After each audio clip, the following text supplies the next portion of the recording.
N'amakuru akomeje kugenda avugwa hirya no hino mbabwire ko ikirunga cya mbere kinini ku isi kirimo kuruka.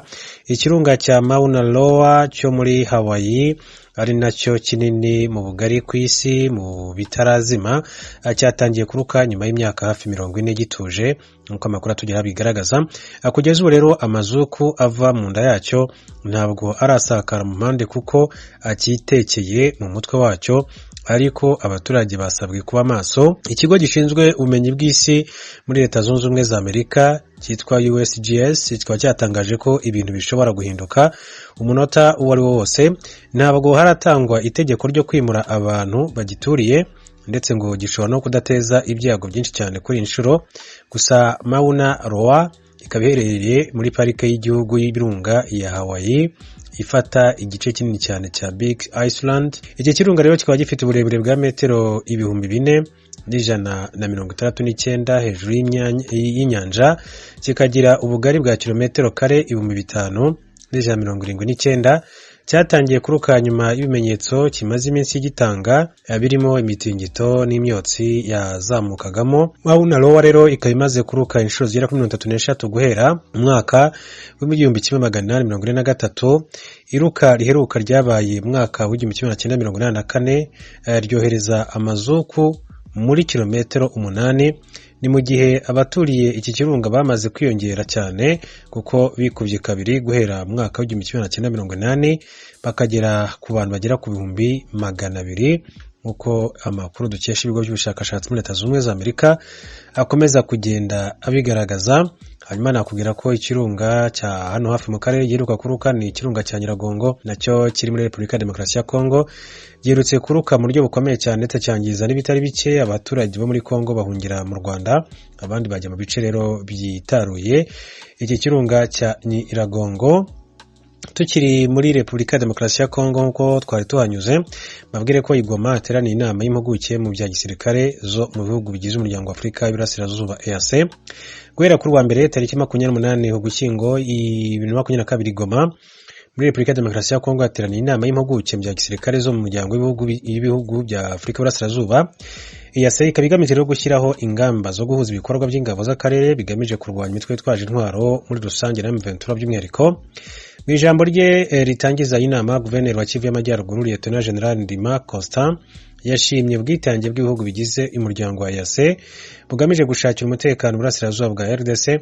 Ati kuba muhari hano ati biragaragaza ubushake bwo gushyira mu bikorwa imyanzuro y'inama y'abakuru b'ibihugu y'u Rwanda ndetse n'ibiganiro by'i Nairobi bigomba kugeza ku kugarura ubusugire bw'ubutaka bw'igihugu cyacu. Ati munyemerere kandi rero nshimire nyakubahwa Perezida wa Repubulika ya Angola Joao Lourenço ku kuba umuhuza muri amakimbirane ndetse n'imfashanyo y'ubutabazi ku bavanwe mu byabo n'intambara ku ruhande rumwe.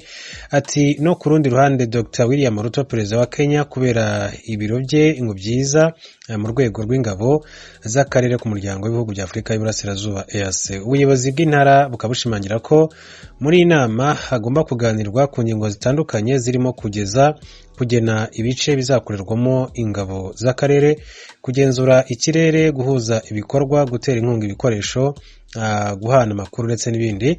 Biteganyijwe ko rero inama yanitabiriwe na MONUSCO igomba gusoza imirimo yayo ku itariki 30 Ugushyingo 2022 hasohorwa n'itangazo rihuriweho. Ku munsi w'ejo rero akaba ari kuwa gatatu nibwo hazasohoka itangazo rivuga icyo iyi nama yagezeho. Myani makuru Madame Perezida Felix Antoine Tshisekedi wa Kongo Kinshasa Denise Nyakero yonze mu ry'umugabo we nawe yamagana u Rwanda ku gitero bavuga ko rwagabye ku gihugu cyabo no kuvuga Kongo. Denise Nyakero Tshisekedi yashyize u Rwanda amajwi ubwo yari i Londres mu Bwongereza mu nama ya PSV wa A1 igamije kurwanya ihohoterwa rishingiye ku gitsina. Yavuze ko Kongo Kinshasa yashojweho intambara itari ngombwa n'imitwe yitwaje intwaro. Yavuze ko ishyigikiwe n'u Rwanda, ibyo yavuze ko byateje impfu zibarirwa muri za miliyoni. Ati igihugu cyanjye cyagize impfu zibarirwa muri za miliyoni ndetse kandi kiranunamira abakobwa bacyo. Ati kubera ibikorwa by'urugomo n'ubugizi bwa nabi bifite impamvu zifitanye isano no kwikubira ubutunzi bwacu. Ati intambara itari ngombwa iri gushozwa ku gihugu cyanjye RDC. Ati n'imitwe yitwaje intwaro ifashwa n'u Rwanda Denise Tsekedi Nyakal yavuze ko ibibazo biri mu gihugu cye ngo bikwiye kwitabwaho n'amahanga ngo kuko bihangayikishije buri wese. Yavuze ko kandi ko iriya ntambara mu burasirazuba bwa Kongo yateje ifatwa ku ngufu rikomeye cyane, bityo bikaba byihutirwa ko hari icyakorwa mu guhagarika ariya makimbirane. Amakuru yo mu karere k'ibiyaga binini. I Nairobi muri Kenya hakoraniye ibiganiro byo ku nshuro ya gatatu bivuga ku kibazo cy'umutekano muke uri mu buseruko bwa Republika ya Demokrasia ya Kongo. Na nyinyi mjue hakuna mwingine ana huo uwezo wa kuleta amani ya kudumu isipokuwa nyinyi wenyewe. Uyo ni Uhuru Kenyatta, umuhuza w'ibiganiro ku kibazo cy'umutekano muri Kongo. Aravuga ko atawundi afise ubushobozi bwo kuzana amahoro arama atari abakongomani ubwabo. Turacyakomeje gusaba ko natwe yatutega amatwi akumva ibibazo byacu. Ibyo guhagarika imirwano twayihagaritse itangazo ry'abakuru b'igihugu bakimara kurisinya i Rwanda. Ahubwo icyo dukomeza gusaba no kugira ngo na guverinoma ya Kinshasa nayo yubahirize ibyasabwe kugira ngo nayo ireke ubushotoranyi. Uwo nawe ni Munyarugero Karemera, umuvugizi yungirije ku bibazo vya politike w'umugwi M23. Umugwi FNL ugwanya ubutegetsi mu Burundi uratera ivyatsi amakuru avuga ko wabuze abasirikare 40 mu ngwano urimwo n'igisirikare c'u Burundi gifatanije n'icya Kongo. Mu Burundi ubukene mu miryango ni imwe mu ntandaro nyamukuru zituma abakenyezi canke abigeme bo ku migwa mikuru y'intara za Ngozi na Kayanza bakora umwuga wo kudandaza imibiri.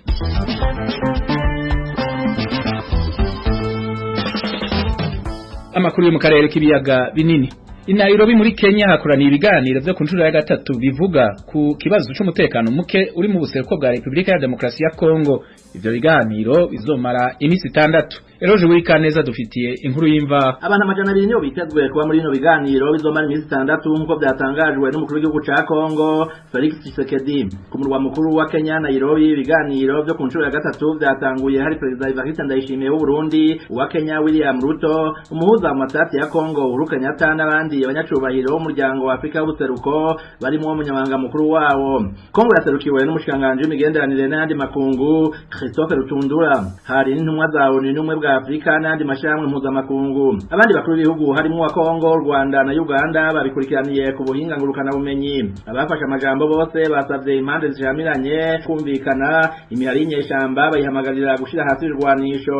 Uhuru Kenyatta yavuze asa n'ubukarya abakongomani abibutsa ku muti w'ingorane ari babwirizwa kuwitorera ubwabo bwa minwe. Ya kwamba amani ipatikane haitapatikana kutoka wengine. Amahoro kugira aboneke bizova kuri mwebwe ubwanyu ntazova handi. Mubwirizwa kwiyumvisha ko igihugu ari canyu kandi mugishakira amahoro mukarondera amasuka n'ibikoresho byo kubaka. Mumenye neza ko ubutunzi bwa Kongo ari ubwo kubafasha atari gutuma mwama musesa amaraso hagati yanyu. Mubimenyere nta wundi afise ubushobozi bwo kuzana amahoro arama atari mwebwe nyene. Twe turaha kubashigikira gusa kubafata ukuboko no kubasengera. Mugabo uruhara rukomeye n'ugwanyu mwebwe nk'abakongomani. Kama wa Kongo President Paul Kagame w'u Rwanda adasiba kwagirizwa na mugenzi we wa Kongo kuba igihugu ciwe gishikiye umuhari wa M23 umaze igihe wigarurira duce tutari duke mu ntara ya Kivu y'Uburaruko. Uko arwavuga niko avyuka avuga. Nyirabayazana n'udashira amasezerano mu ngiro. The primary reason for this persistent crisis is the failure to implement the many agreements that have been reached. Imvo nyamukuru y'izindyane zidahera no kunanirwa kubahiriza amasezerano yashitswe ko ku nzego n'ibihe bitandukanye mu myaka iheze. Ndizera ntakekenya ko kuri incuro utu twigoro tuzozana umusaruro. Yugurura ibiganiro akaba ari nawe yafashe ijambo bwa nyuma. President Evariste Ndayishimiye asanzwe ari watwara umuryango wa yase muri kino gihe yabwiye abakongomani ko bishoboka ko biyunga bakabona amahoro. Yabaye akarorero ku masezerano yarusha yo mu 2000 aho igihugu ciwe casubiranye umwizero.